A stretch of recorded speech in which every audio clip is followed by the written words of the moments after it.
So yeah, this Zwickel Lager. You ever had this before? Zwickel Lager. I mean, listen, how can you not buy a beer that is called the Count's Brewery and has been following the rules? Brewery's a hard word to say when sober.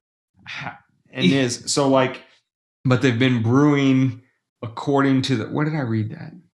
Yeah, brewed in accordance with the Bavarian purity law of 1516. It sounds a little Nazi-ish when you say that.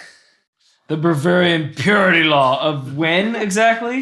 1516, bro. Ruh-roh. We're predating by several years. Well, it only took them another 300 years to start going, hey, what do you think of this idea? Bro, how's your math? You said 1516, right? 1516. So 300 years later, would we're be in the what? 19... Would be 1816? Shit, I meant 40 years later. Yeah. My bad. 40? Oh, really? Oh, 40. Wait, we went from 300 to 40. I think we're going the wrong way, folks. Keep going. Try years, again. Try again, Mr. Math. 400 years. Oh, you want to fucking come at me like this? With a lesson or I thought you knew math, bro. Fucking episode that we listened to earlier, somebody fucked up decades. And the other co-host, who will not be named, didn't make me feel like shit. I can see from your tone what you're insinuating. I'm coming at you. But I'm not buying it. Right down, I don't think it was me. Right down, it was the what did we listen to the first one? It was episode 2 when somebody added 30 years instead of 40 years for their own vanity's sake. You were talking about Hold on. I think I know what you're talking about, but you're wrong. No, I'm not. Because we just discussed it down there on the couch, and you're like, "Oh, how's your mouth, dude?" I'm like, "Yeah, well, I didn't say anything about it because I'm a good guy." Okay, whatevs. Old pissing at a bed ass boy. I'll fucking.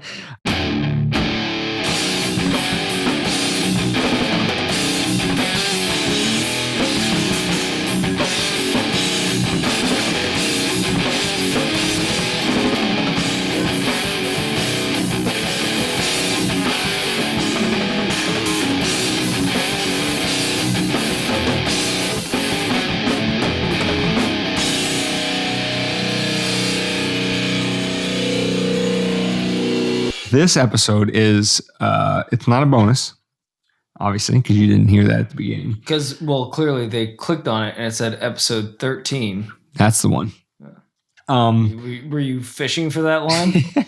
That was a hard one to think about. That I had to walk down and fucking confirm. That was a hard one to think about. Okay. So episode 13. Episode 13. It's a piggyback on 12, but it's not a bonus because, as you'll know, and you're going to go back and listen to it now, how could you not? David made a really good point at the end, drawing an analogy between historical points and today. Yes, at the end of 12. We're piggybacking on 12. Yes. So this is episode 13, piggybacking on 12. I can't confirm whether or not you said it's a piggyback to 13. I just wanted to clarify. Okay. 13 is a piggyback to 12. That's the one. Okay. So David's point at the end where he started when we were talking about 1984 and we were talking about, the war was never intended to be won. It was intended to be perpetual, that kind of thing. David brought up the Salem witch trials, and he also brought up the McCarthy, Red Scare era. And then we can also go communism, and then terrorism, and then back to communism. Because we're back to communism now. Yeah. Right. Yeah. Correct. Yes. And we'll draw that chronology out. We like to call it a terrorism communist sandwich. Sounds like 2 loaves of commie sandwich. with terrorism filling. Horrible. I'm not an onion guy, but if I got any sandwich, and if you know me, you know how much I hate onions. But if I got any sandwich with onions, I would eat it before the sandwich that David was just talking about. That's communism terrorist sandwich. Horror, vomit. It's not okay. Inside. Okay, so, and I want to give credit where credit is due, because my thoughts on this stem from another podcast that I listen to, and I'll have to get. Dang it. David, fill the space. I gotta find the specific episode because I want to drive people to the right location. Right. Well, I'm gonna start practicing my reads. But yeah, here we go. Our first non-sponsor is Heavy Seas Brewing Company, based out of Baltimore, Maryland. If you're looking for an aggressive barrel-aged sour ale, might I suggest to you a red flag with a alcohol percentage of 8%. Okay, I think I found it. I'm not done with my fucking read. That was loud. Anywho, before I so rudely interrupted. My phone battery's on 5%, by the way. That's awesome. So if I lose this, it's lost to the episode forever. Fucking lost. Might as well. If they were ever going to sponsor us, not with this read, not with this one right now. Hey, well, I wanted to do the whole read perfectly so I can say, Heavy Seas, bring back the Schneeboot. I fell in love with your Schneeboot, and you don't make it anymore. It's a seasonal brewing company. They're awesome. Check them out. Huge props. You will not be... Order any beer. I've had Blackbeard's Delight, which is a stout. I've had anything that they've made is always awesome. Heavy Seas Brewing Company, Baltimore, Maryland. Check them out. Bring me my fucking Schneeboot now. They didn't even pay him for that. We said free read. Can you believe that? It's a free read. What a guy. It's an unapologetic... clamoring. What a guy. Nintendo, give us free stuff. What's the name of the brewery, David? Heavy Seas Brewing Company. Heavy Seas. You know, I dig it. Total tangent here. I just finished watching Black Sails. It's on Hulu. It was a Stars show. Is this another read? This is another read. No. Oh, no, you're promoting I mean, I guess another if we're going to Hulu. Okay, sorry. Anyway, without getting too much into it, it was a Stars episode from a few years ago. It had 4 seasons. If you're into pirates, you're gonna love it anyway. But even if you're not into pirates, it has some really awesome themes. And again, they're not explicitly libertarian, but they have commentary that a libertarian can look at that and be like, you know, that's interesting. For us people with an IQ level of a 10-year-old, are there boobies? Yes. Oh, good. I'll watch it. Okay. No, hold on. This is a poignant point to make. Are there good boobies? Also, yes. Oh, yeah. Okay, I'll watch it. Okay. Listen, whatever it takes to get you to think a little bit deeper. Sometimes you got to be drawn in, and I understand that. There's a reason why sex sells is an age-old. There's a reason why Daenerys of House Targaryen sold that shit. You know what I mean? So anyway. Yes, you'll like it from an entertainment value, whether you're getting it the same it's entertainment. It's well written, is what you're saying. Very well written. If you're a 10-year-old looking to... So here's a little bit of an insight. Oh, God. You haven't even reached what I consider, and again, once you hear my explanation, you either agree with it or you don't. Use that as your metric to decide if you're going to watch it. My reason why I like Game of Thrones and the reason why I like Black Sails, for example, is... if a show is able to make me both simultaneously hate a character with almost every fiber of my being, right? They're violating all the things that I think are sacred. Yeah. But still also writes the character in such a way that they live long enough. Joffrey didn't. But if they live long enough, you can be like, I really like and can relate to this guy. He lived Anybody long that makes you go that far in the spectrum, you know, in terms of an individual character is a good writer for a show. In my opinion. That's what I'm saying. So when I say it's a good show, that's what I'm going to bring up Ramsay. I was like, well, he lived a long time and you really hated every little fucking thing that guy did. Right. I mean, you can also be a very good writer. Referring to Game of Thrones, by the way. Yes, you can also be a very good writer and write it on one side of the fence. That's true. Correct. I'm just saying a part of the reason why Black Sails appeals to me is like one character you meet on the first episode of the first season. You're like, I hate everything about this person. And by the end, you're like, I understand why that person's the way they are. Mm-hmm. Like, that's a good writer. Because that shows how like life. Because exactly. A good writer is the one. Good art imitates life and vice versa. So a good writer is able to write those characters in. And so that's another good reason. And then, like I said, some of the other themes that, you know, and there's all kinds of themes that attach to it, but there's a lot of really good themes about power, personal principles, you know, the struggle between what your principles are and what you want to do in relation to power, and like very human endeavors. Good show. Watch it. Huge tangent. And you wonder why we're broke. We give 10 minutes of our fucking podcast to beer companies that we like and to shows that we watch. To the 8 people that listen to this. Fuck. And they're like, you know, mate, I'm just not if we had more money to spend on marketing and not spending on fucking EQ and this bullshit. Okay. We might actually get somewhere someday. Anyway, back to the point. David brought up a very good point about this whole mentality, thinking about the contemporary example of cancel culture in relation to those who don't learn from history are doomed to repeat it. We're living it, people. Right. Yeah. It's indicative of itself. So it insists upon itself, to quote Peter Griffin.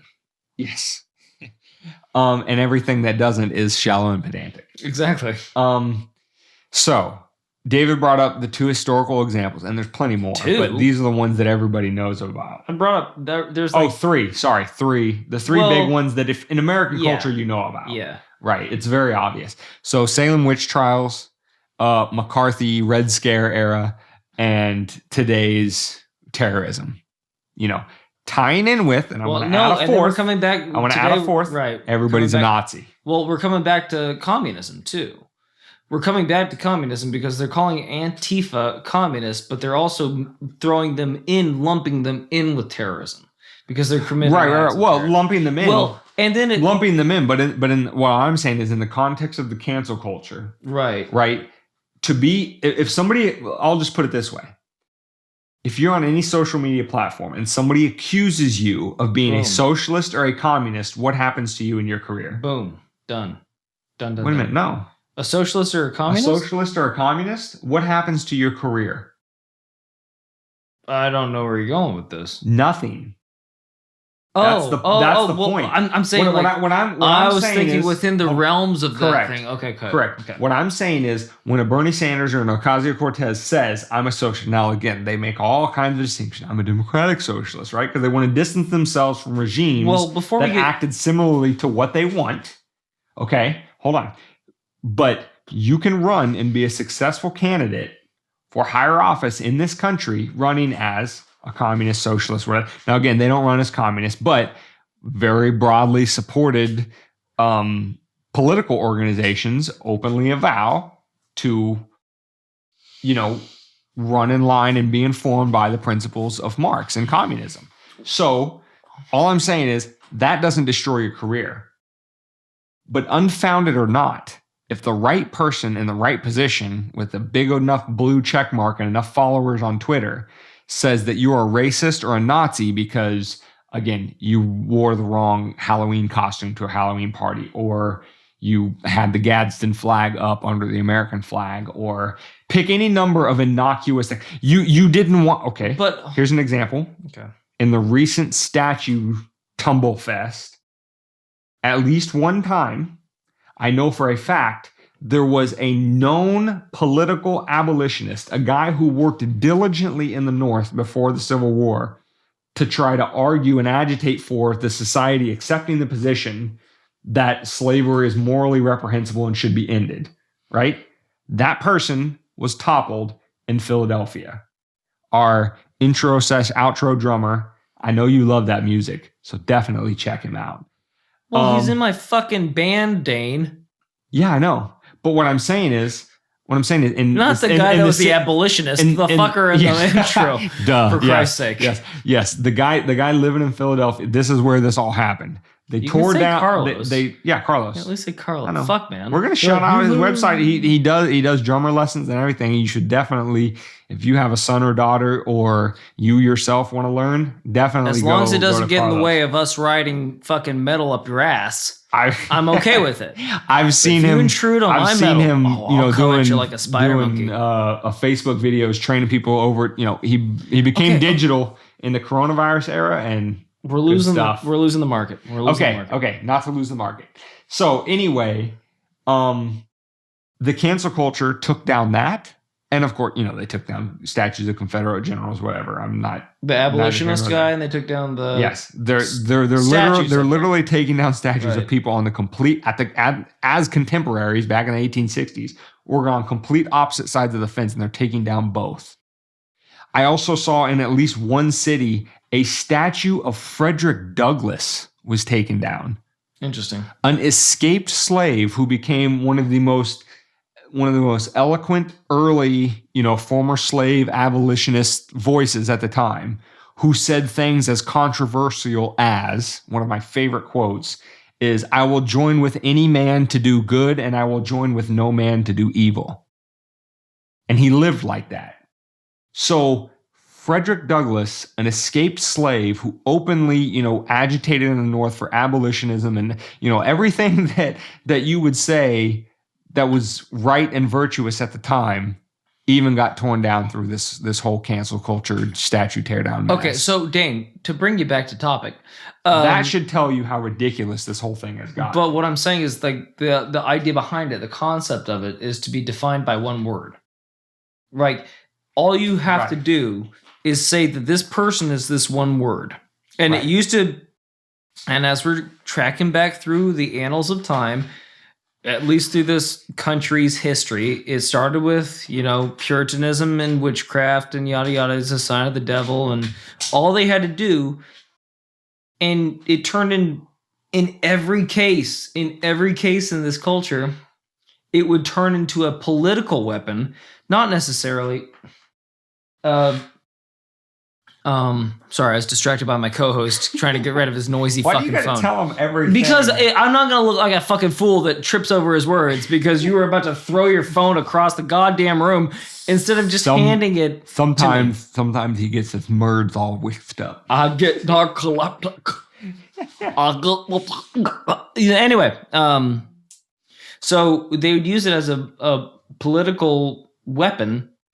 And no matter what you were saying, no matter what you're pushing for, all they had to do was label you as one of these words. Right. And then automatically, whatever your life was before or whatever your mission was to go towards is now... It's over.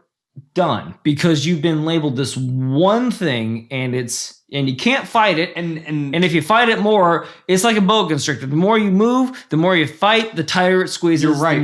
The quicker it kills. We have again, I didn't even think of a meme that applied to this from the beginning, but here it is for the episode. It's the meme, and everybody has said it at one time or another in a different, context, but they say something to the effect of, if you're explaining, you're losing.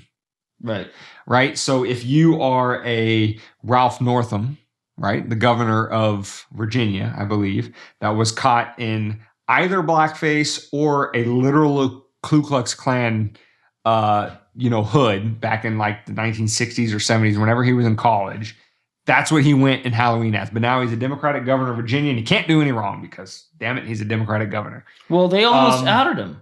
If you didn't, he was just this side of getting kicked out. Remember, he almost got. Who's the Minnesota senator that got Me Too'd? Yes, the former comedian. Yeah, former SNL star. God damn it, I love the dude. You'll think about it. Let me keep going. Keep walking. Okay. Yes.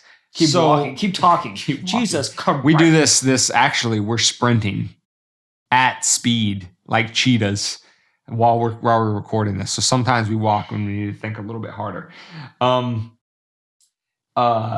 Yeah. So Ralph Northam. Good thing he's on the quote unquote moral side. He's on the good side. Hold on, time out. He's a Democrat. How did I get on the Spotify.com privacy center? I don't know. Maybe you click Spotify. Will you just leave it? No, I just. This doesn't need to be in. This is weird, dude. Sorry, go ahead. I think Can you think in silence? No, I think I just got weirded. I'm weirded out. Anyway, go ahead. Okay. Anyway, sorry. God, that freaked me out. Or you could say something to the effect of, somebody who's doesn't have, photographic evidence of them doing things that, again, the cancel culture would string them up for nowadays. Al Franken. Al Franken. Yes, that was the senator. He had some. Why can I never remember his name? I even remember his skit on SNL. Who's memorable at all? I remember his skit on SNL. Okay, can we move on? Al Franken. Are you really that important? You really can't have me correct. So anyway, even though Al Franken had to step down, like I said, just imagine. And I know there's some, and I can't think of them, and I'm not gonna try to. Was that me? Well, I didn't piss the fucking bed now, did I, Dane? Okay, listen, maybe I should only have a bottle and never a glass. Maybe you should just put it the fuck down on a table like a normal goddamn person. Okay, anyway. Sorry, I was trailing off too much. Point is, what's the word? In the Salem witch trials, the word was witch. All you have to do is say, she's a witch. And then, or he's a witch. Or he's a witch. And then as far as the community is, and as far as they're concerned, burden's on you. Now you have to prove you're not a witch. If you have 2 or 3 people come and, say, oh, she made me levitate, or he made me, he's the one who twisted my ankle, or whatever the case may be.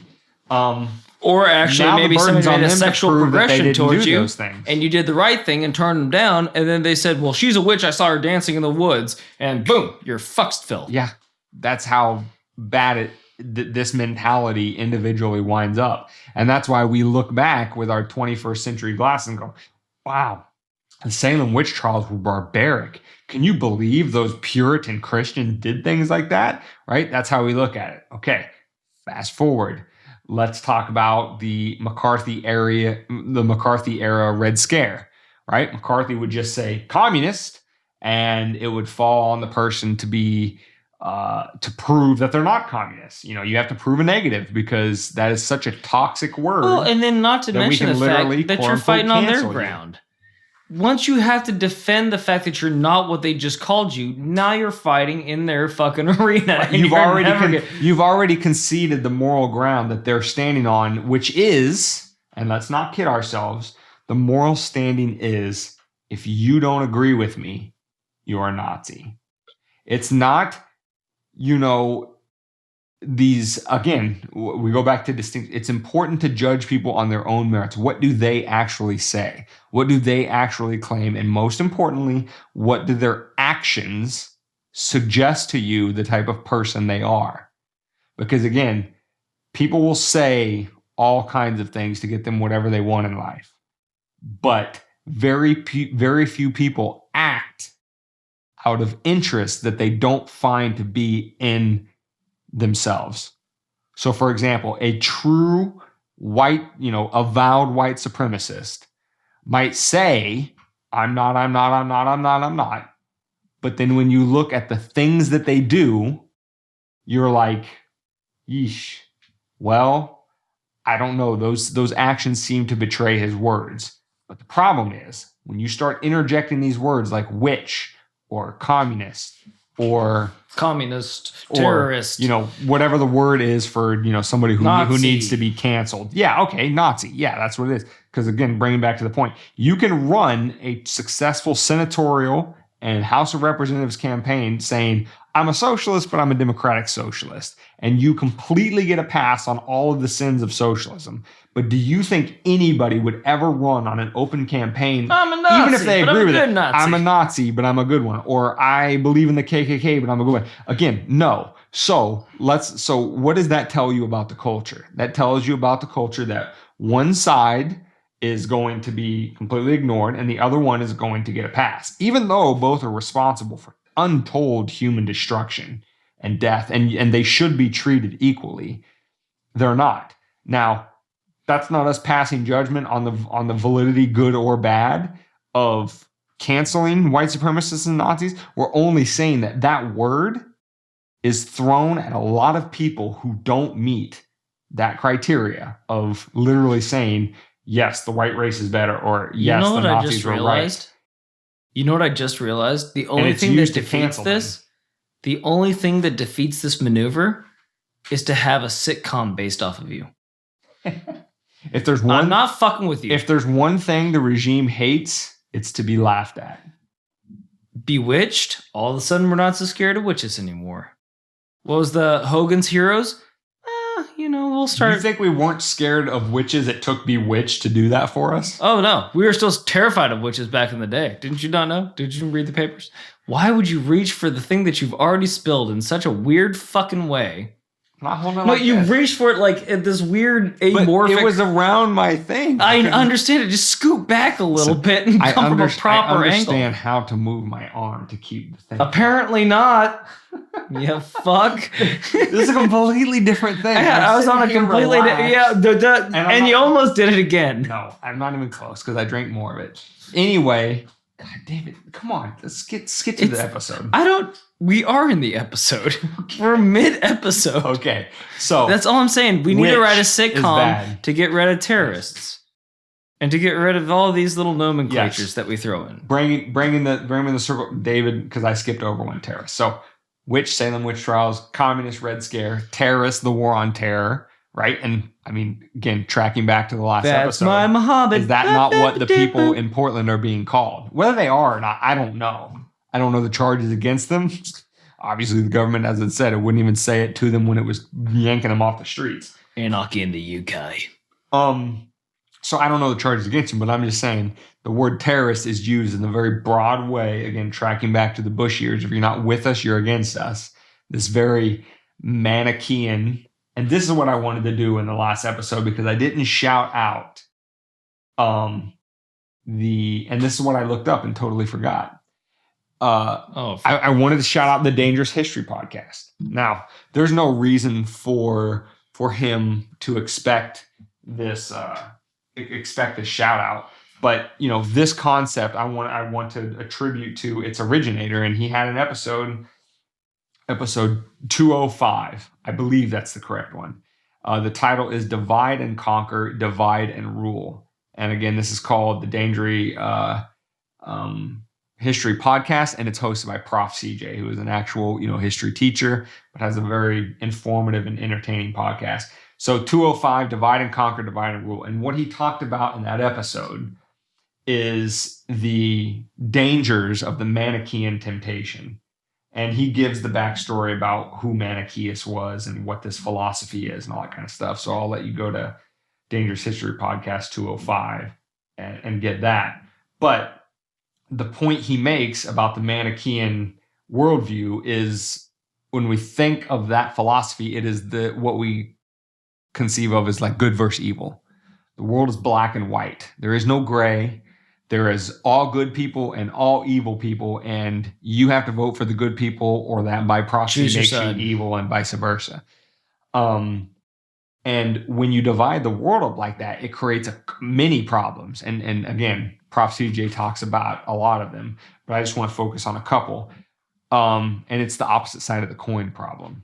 So if everybody that is not on your side of the fence is all evil, and there is no gray area, and there's no reasonable understanding you can come with them where you can say, I disagree on your conclusions, but I see where you're coming from. That doesn't exist. And everybody who's on the opposite side of the fence from you is evil. You are never, ever, if you buy into this Manichean temptation, you are never going to see any type of debate or discussion with somebody from the other side as anything you can learn from. They're evil. So you can just automatically dismiss everything they have to say, and any reasons they give are just invalid justifications for their evil. Well, Dane, isn't that happening right now with the mass media? And exactly. Then saying that anybody that says anything other than what we're saying is absolutely wrong, and they're evil, and they need to be destroyed. Exactly. And we do want to come back to that. But before that, I want to just do the opposite side of the coin. And the opposite side of the coin of the Manichean temptation is that everybody who's on your side of the fence, you have this massive blind spot for the bad stuff they do that violate your own deeply held principles, but you don't have any objection to it because, well, he's on your side of the fence and he's fighting the evil side. So all of his sins being what they are, we can't not follow him.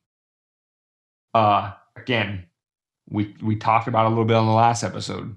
Trump is on pace to violate more fiscal conservative principles than any Democrat that came before him, including Obama and the many, many, many before him combined. And now if you're somebody who thinks that fiscal conservatism is an important thing and we need to live within our means and we need to not go into debt and burden our children, all that kind of stuff, there should be no, like, if that's your biggest voting point, you should never vote for Trump. But because you're in this Manichean temptation, you turn a blind eye to that because, well, at least he owns the libs. And if you just got butthurt, refer back to episode number 12, where we said that us libertarians are just the truth tellers. We're just everybody hates us. we're always fucking wrong, but we're like, the eight listeners that we just got up till now is now back down to 4. It's us 2 and our moms. Yeah. So liking the shit out of it too, like creating accounts to like it more. So we know that, but all we're saying is like that temptation is a very human thing to do. There's a reason why it's persisted throughout the centuries. It's tribalism. It's tribalism. It's divide and conquer, and that's what you could tell, from that podcast episode's title.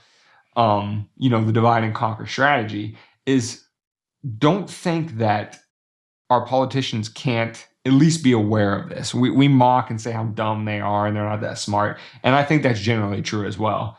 Not because they are, because they don't want to be. They don't have to be. All they need to do is regurgitate the party lines. Self-interested people are usually very lacking in forethought. Very vacuous. Yes. It's just whatever I need to say to keep me in power today and carrying in tomorrow, that's what I'm going to say.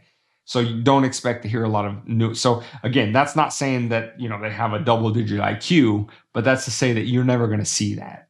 But even if they were, to understand the concept of a divide and conquer is not a difficult concept to grasp.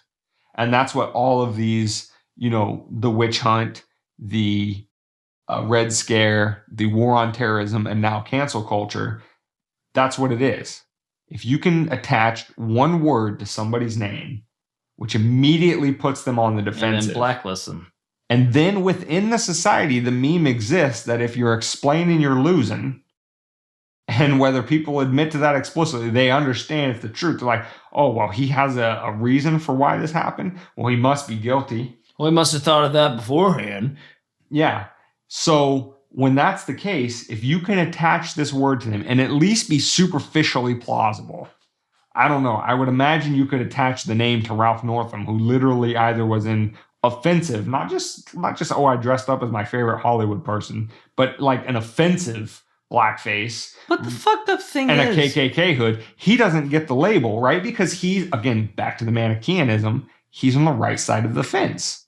So what I would normally use to take down somebody's career and smear them, I'm not going to use on him because, listen, we got a Democratic governor of Virginia, and that's important, and we want to keep that. So let's not fight that.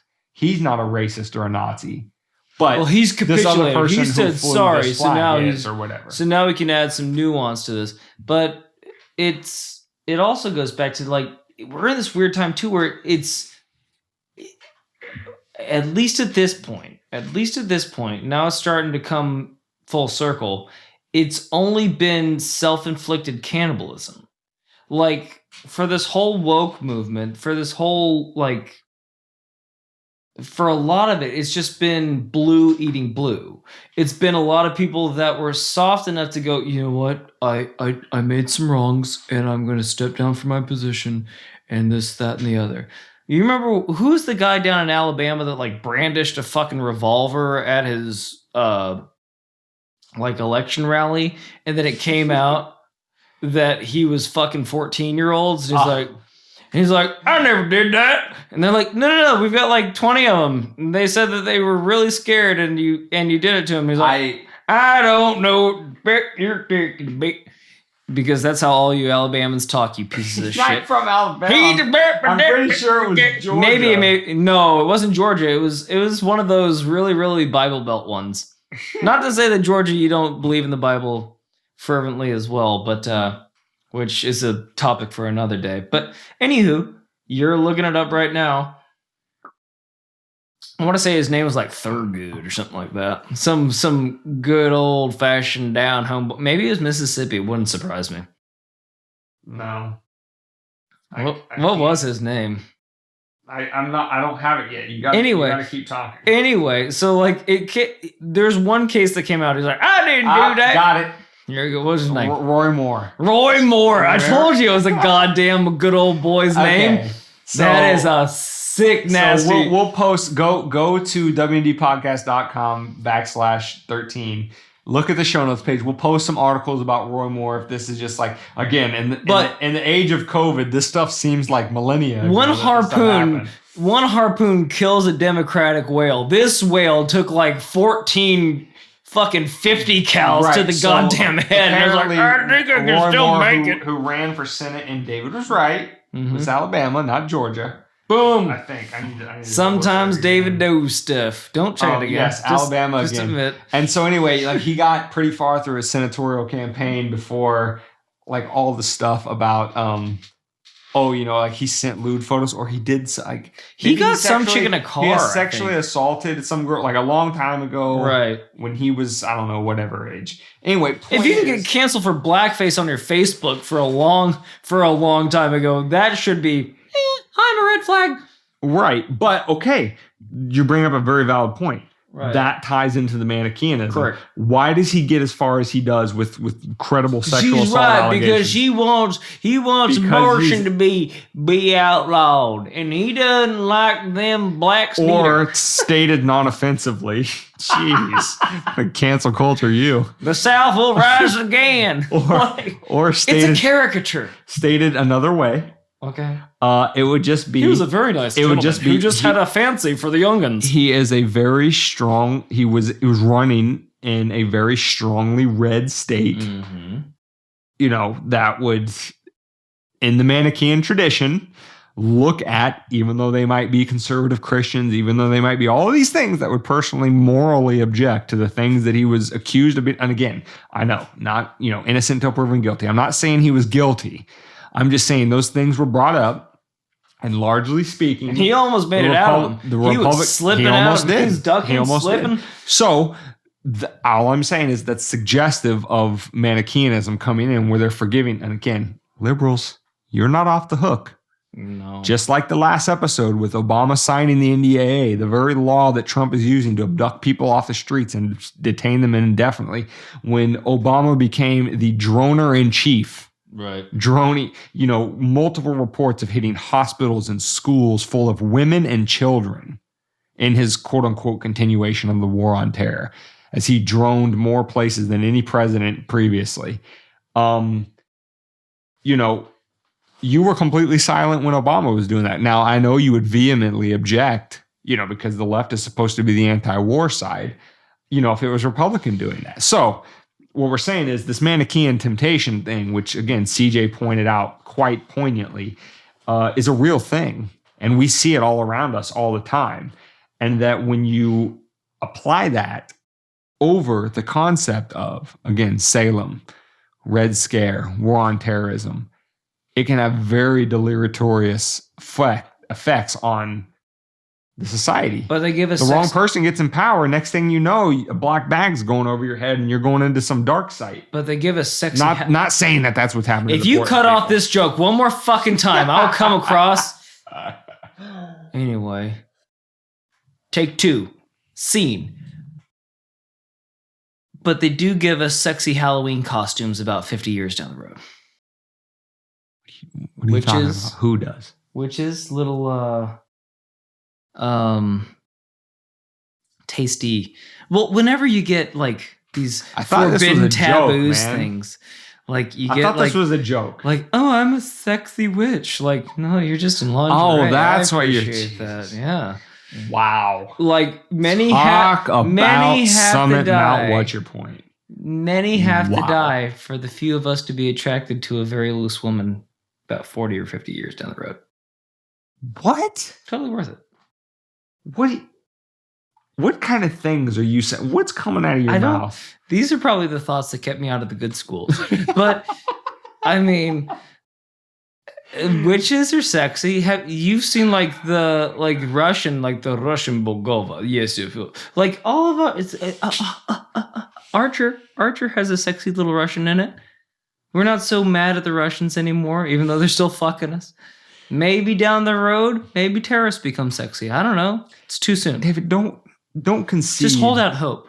Just hold out hope is what I'm saying. Don't concede the moral or legal high ground to these. I'm not conceding anything. I'm just. Oh yeah, the Russians might be screwing us. Whatever. Like on what basis? I'm an eternal optimist. I don't know. Okay. Putin's up to something. He's always got them shifty eyes. Yeah, as they all are. Well, you don't think our entire regime has been up to something as we try to maintain world hegemony. I don't mind us being up to something. It's those bastards over there that are up to something. Is that a Manichean tie? I see what you did. I'm doing something. If America does it, we're good. But if anybody else does it, it's we're evil. the good guys that can do bad. But if you guys do bad, you're the bad guys, you fucks. Do you feel your mental sanity is crumbling just as quickly as your bank account? Have you been stung by a murder hornet? Has your daughter walked into your study and informed you that she is a gender you didn't learn about in Biology 101? Are you just a little bummed out that your life's work just got burnt to a crisp and annoyed that everyone keeps telling you that it's all right, you have insurance? Well, we have a solution for you. Apocolection 2020. What is Apocolection 2020, you ask? It's Weapons of Meme Destruction's first live event. For the low, low price of coming over to wmdpodcast.com and joining our email list, you can get access to the event. The email list is the only way in, as that is where we will share the Zoom link to the event. Come hang out with us on election night, November 3rd, 2020, as we watch the fall of Western civilization together. Let's have a couple libations and a couple laughs to keep from crying. Apocolection 2020. All right. So I think I'm surprised you said Manicheanism like so many times without. I mean, you have stumbling. You have to. Did you practice it? And like again, don't lips, teeth, tip of the please. tongue. If you want more of a deep like historical about the actual historical character that existed, Manichaeus, go to Dangerous History Podcast episode 205. CJ, great podcast host, great history teacher.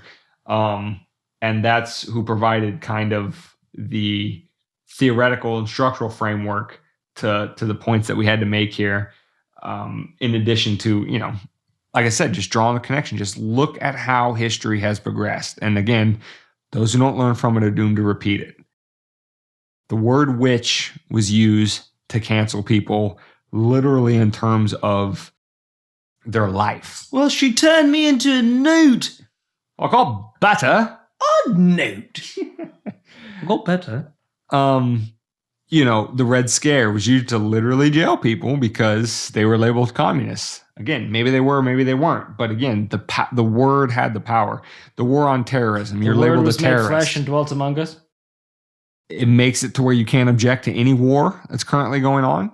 And it's what provides the legal basis for people to be abducted off the streets of Portland. Not label them terrorists. You can indefinitely detain them without due process according to the law. And then going into the more private side of it, cancel culture. Well, that's here we are.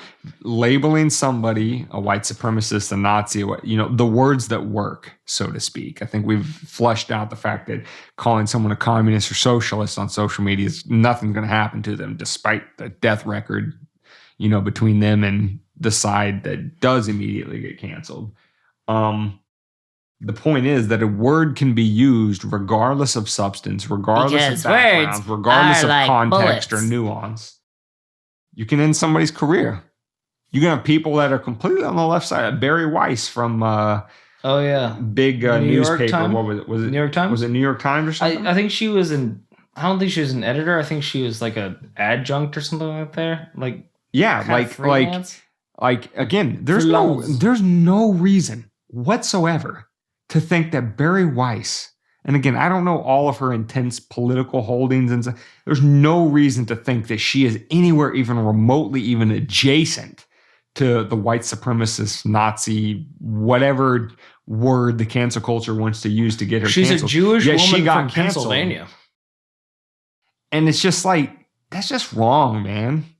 There's something very sick in society. She got canceled? I didn't hear she got canceled. Yeah, she got fired. I forget the story.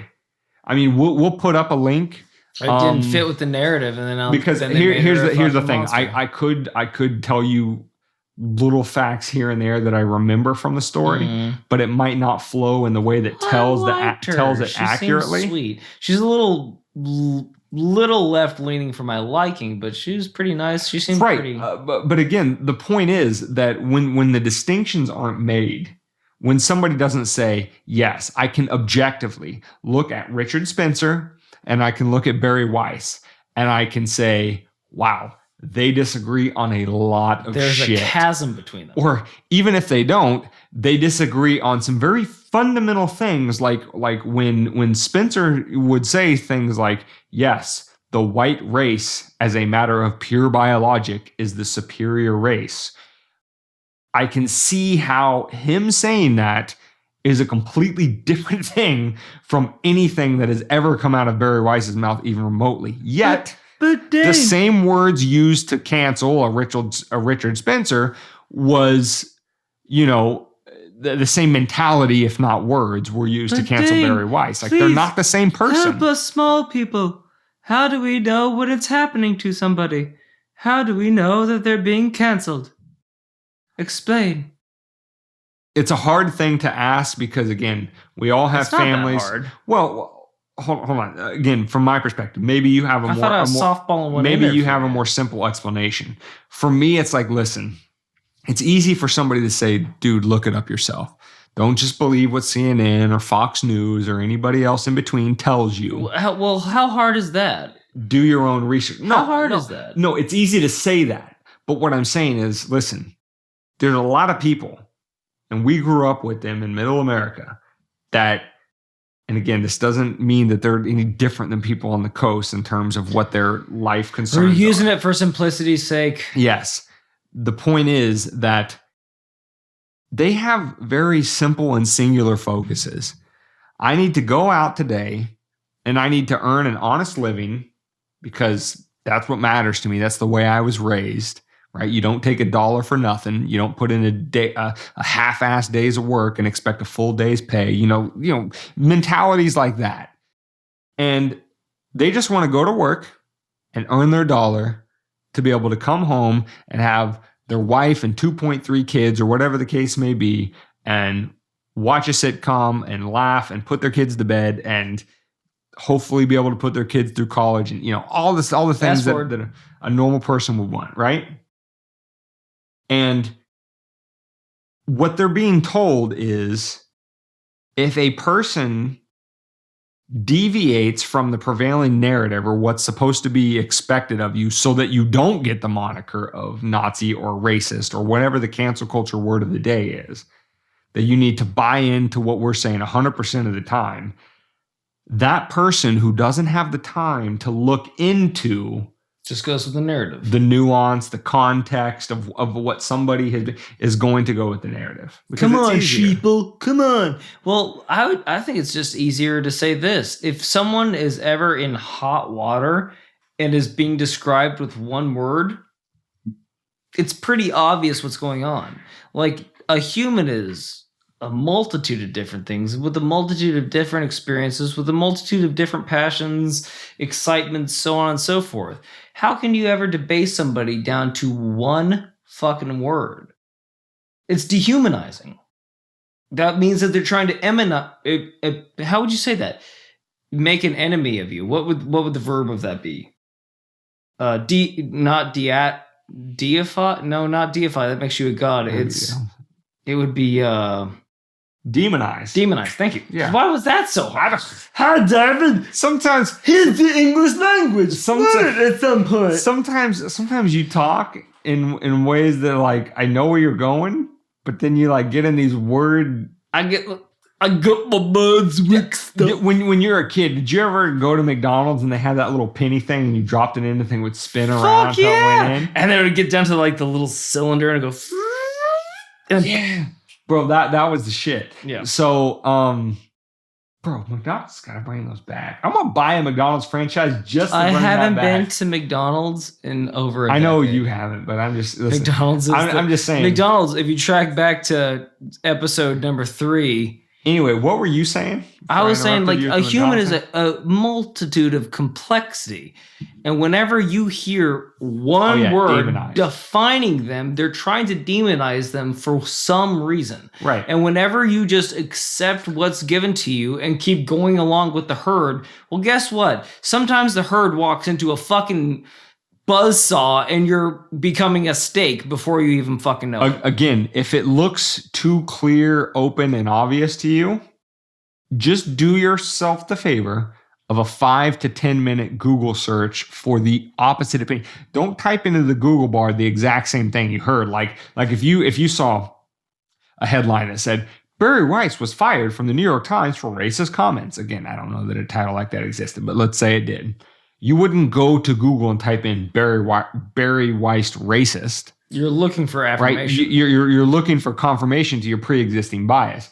Go in and type in like Barry Weiss career or Barry Weiss opinion. Typically, you'll find a blog post or somebody that is sympathetic to her position saying something like, oh, well, she wrote all these articles where she clearly did not put forward a white supremacist, racist, Nazi, whatever she was accused of, did not put that view forward. And will give you countervailing evidence that you can at least weigh and say, okay, does this seem to be the person that those who want to cancel her with a word, does it seem to jive? Is there any room, again, reasonable doubt, for nuance? Is there any room to think that maybe what they're saying about her is hyperbole? Maybe there's no foundation for the thing, that the gravity of the thing they're accusing her of. Exactly. She's no longer a team player. As the playing on now our we team. have to disavow her and make sure that she's never viewed as a part of our team and can never work for another team ever again. Boom. So that's burn notice. Don't let words cancel people. People make words, not the I like other way that. Is around. that a t-shirt? Don't let words cancel people. I like that. It's not bad. Well, of course I do. It's I altruistic. said it. Well, I mean, I don't know. it's about time you got. It's about time you got in on the t-shirt game. I've only come up with all the 5,000 ones that we have so far. I don't think that it's altruistic. I don't think that it's altruistic or selfish. I guess if that's the opposite. It's not shellfish. Shellfish. It's not a crustacean. I think it is. Again, we go back to this all the time. What is the non-aggression principle? It's the political application of the golden rule. And it's that if you would that want, almost sounds if liberal, doesn't it? If not really, no, it's neutral because again, if you're saying, listen, the reason why I want to give you the benefit of the doubt, the reason why guilt until proven in it, totally got that backwards. If you're innocent until proven guilty, these foundations of society that we like to think we hold in a free country. Why do those speak to us on such an intrinsic level? And it is the golden rule. These are minor political applications of the golden rule. It's saying, listen, if I say something, I know that I'm a fallible human being who can get tongue-tied and say the wrong things, but I want somebody to hear me out. And if I have to explain myself, to say, you know what? That person at least deserves an explanation before we judge their guilt. And they're not automatically guilty because they're explaining. If we destroy that meme and have a society that approaches conversations like that, that is the golden rule, because that's how we all want to be treated. We know we all misspeak and need explanation from time to time. Is that you're innocent until proven guilty, which means that you should be given the due time to defend yourself. I just said all that part, but you weren't listening because you don't like me.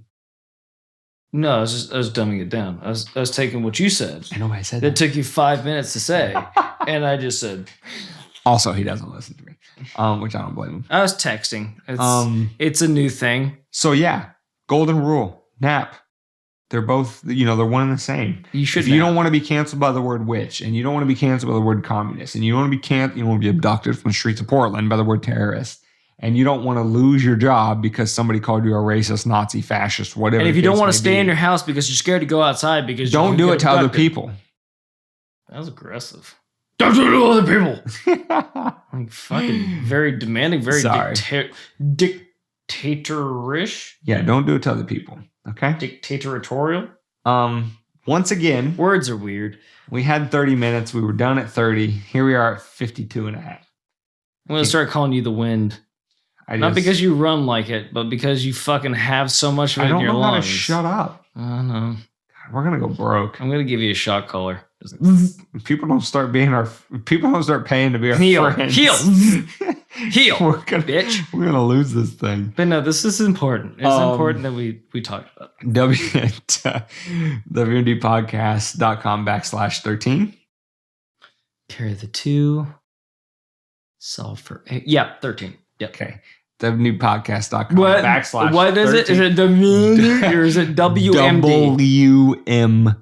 WMD.